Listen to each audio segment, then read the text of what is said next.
Masyarakat Lampung Anti Terorisme dan Anti Kezaliman, kepada para anggota Dewan Provinsi Lampung yang saya muliakan. Kesempatan ini saya menyampaikan, sebelumnya saya perkenalkan, nama saya Muhammad Sultan, pimpinan Pondok Pesantren Modern Jabal An-Nur Al-Islami di Batu Putu, Betung Barat. Pada kesempatan ini bersama teman-teman datang ke tempat ini karena ini memang rumah rakyat, karena bapak-bapak semua perwakilan daripada rakyat di Provinsi Lampung. Tentunya melihat seperti dan mendengar apa yang disampaikan oleh teman-teman tadi, pada hakikatnya jelas dan sangat jelas, artinya kezaliman sekarang ini dipertontonkan di hadapan kita, sehingga kita pun tidak bisa melakukan apa-apa. Dari mulai kilometer 50 sampai di sidangnya Habibana Habib Rizik Muhammad Syihab, yang semuanya itu semua kita tahu bahwasanya itu dagelan saja. Cuman kan para pejabat anggota dewan tidak berani untuk menyatakan ini dagelan saja, permainan-permainan saja.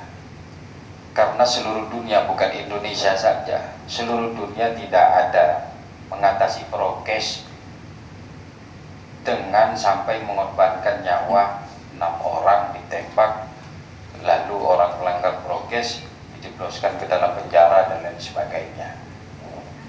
Tangannya diikat kayak penjahat kelas kakap, perampok, habis ngambil duit rakyat atau habis koruptor besar-besaran.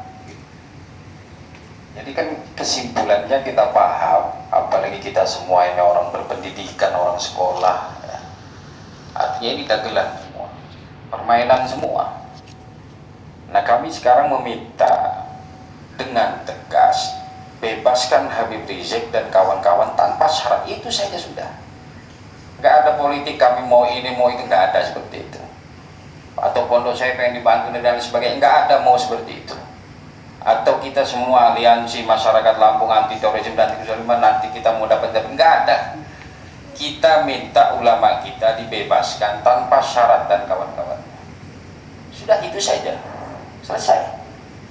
Nah, setelah itu usut pelaku intelektualnya, karena orang main dalang itu Pak, nggak bisa dalang itu jalan sendiri, itu nggak ada, pasti ada yang main dalang itu. Nah, Rasulullah SAW bersabda, hancurnya dunia ini di hadapan Allah itu lebih ringan ketimbang matinya seorang muslim yang dibunuh tanpa hak di atas dunia ini. Hadis riwayat Tirmidzi.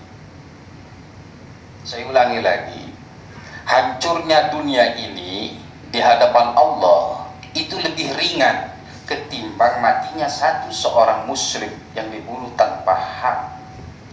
Dunia Pak ya, Indonesia itu kecil. Kalau kita lari ke luar negeri nggak ada yang kenal Indonesia itu Pak. Bantar Lampung di mana? Lampung itu di mana? Lampung itu di mana? Taunya Indonesia ya. Kecil. Nah, di Indonesia itu 6 orang yang sudah dibunuh. Hingga sekarang dalam intelektualnya tidak ada yang tahu dan siapa. Nah, kita minta melalui lidah perpanjangan anggota dewan kita Provinsi Lampung untuk bisa disampaikan di sana, dipanggil siapa dalang intelektual ini, dan harus bertanggung jawab atas darah yang tertumpah. Mahal. Artinya setetes darah kaum muslimin itu lebih mahal dari dunia langit beserta isinya ini.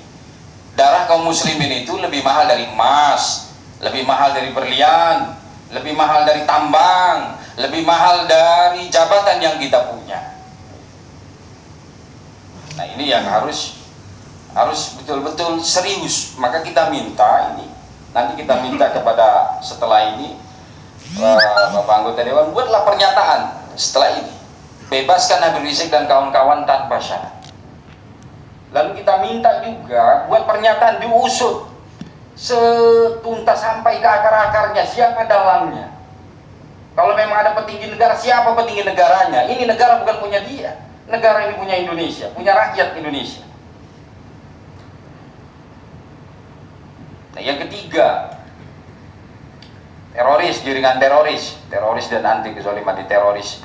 Teroris ini sudah bahasa orang-orang zaman Belanda. Zaman penjajah itu ngomongnya ya begitu.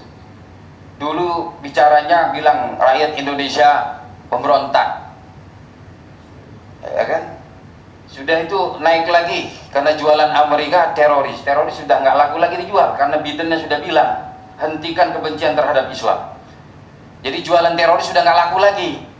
Jadi di Indonesia dijual lagi radikal. Setiap kaum muslimin atau rakyat Indonesia yang berpikiran kritis disebutnya radikal. Nah ini, kalau sudah bahasa teroris sudah nggak laku lagi, jadi pakai bahasa radikal. Jadi orang ngajar di dalam kelas bicarakan tentang hadis Rasul, tentang Al-Quran, tentang fikih, radikal. Yang lebih lagi, miris lagi, penghinaan terhadap Nabi. Nabi Muhammad itu Pak sudah prinsip bagi umat Islam. Ini perlu didengarkan, perlu kita kaum muslimin, kalau di sini kaum muslimin semua, prinsip Nabi Muhammad itu tidak bisa dikutak-atik. Hanya 3 yang dicintai di dunia ini menurut Al-Quran. 1 Allah dan Rasulnya, Allah. 2 Rasulnya. Yang 3 berjuang di jalan Allah Subhanahu wa ta'ala. 3 ini saja. Melebihi cinta kita terhadap diri kita, melebihi cinta kita terhadap istri dan anak-anak kita. Allah, Rasulnya. Jadi kalau sudah Nabi Muhammad dikutak-atik Pak, khawatir nanti para ulama-ulama memfatwakan jihad akbar nantinya. Jangan sampai ini keluar Pak, kalau sudah jihad akbar sudah tidak ada tawar-menawar lagi. Dan di dunia ini belum ada yang pernah menang kalau sudah melawan jihad. Belum ada yang menang. Amerika Allah Akbar. Belum ada yang menang di dunia ini kalau sudah melawan jihad. Maka para ulama ini pada nahan diri, jangan sampai keluar ucapan fatwa jihad. Tapi lama-lama kita lihat penghinaan terhadap Nabi semakin jadi. Dan perlu diketahui ketika orang menyentuh dan meremehkan, melecehkan Muhammad, itu hanya satu kata, jihad terhadap diri dia. Nah sekarang ini kan kita tidak, artinya kita datang ke DPR, kita minta baik-baik, kita buat pernyataan, dipanggil orang yang menghina Nabi, lalu dihukum dengan seberat-beratnya, kita minta seperti itu. Yang terakhir, menolak peraturan pemerintah nomor 57 2021 ini mutlak. Siapapun yang ingin merubah lambang dan ideologi negara, berarti dia adalah PKI. Begitu Pak, harus jelas. Karena yang ingin dari tahun 1945 sampai tahun 2021 yang menginginkan Pancasila itu berubah hanyalah PKI. Gak ada Trisila, Ekasila, Tuhan yang berkebudayaan, Tuhan siapa? Orang Kristen tersinggung Pak digini kan. Orang Islam apalagi? Orang Hindu juga tersinggung, orang Buddha juga tersinggung. Masing-masing mereka punya Tuhan. Tuhan berkebudayaan itu Tuhan siapa? Berarti orang yang merubah Pancasila dari tahun 1945 sampai tahun 2021 ini, ya PKI. Kalau PKI sudah tidak ada, PKI gaya baru. Berarti harus tegas Bapak. Artinya ini lambang negara. Kalau kita tidak tegas, bukan hanya kami saja yang datang ke tempat ini, bukan hanya kaum muslimin saja di Indonesia, tapi seluruh rakyat Indonesia akan terkena imbas dari gaya PKI, gaya-gaya baru ini. Dan akan menghancurkan sendi-sendi kita beragama di negara Republik Indonesia ini. Hanya itu saja yang kami sampaikan. Wallahu muwaffiq ila aqwamit thoriq. Wassalamualaikum warahmatullahi wabarakatuh. Ya, mungkin Ustaz Gunawan, oke sih, silakan.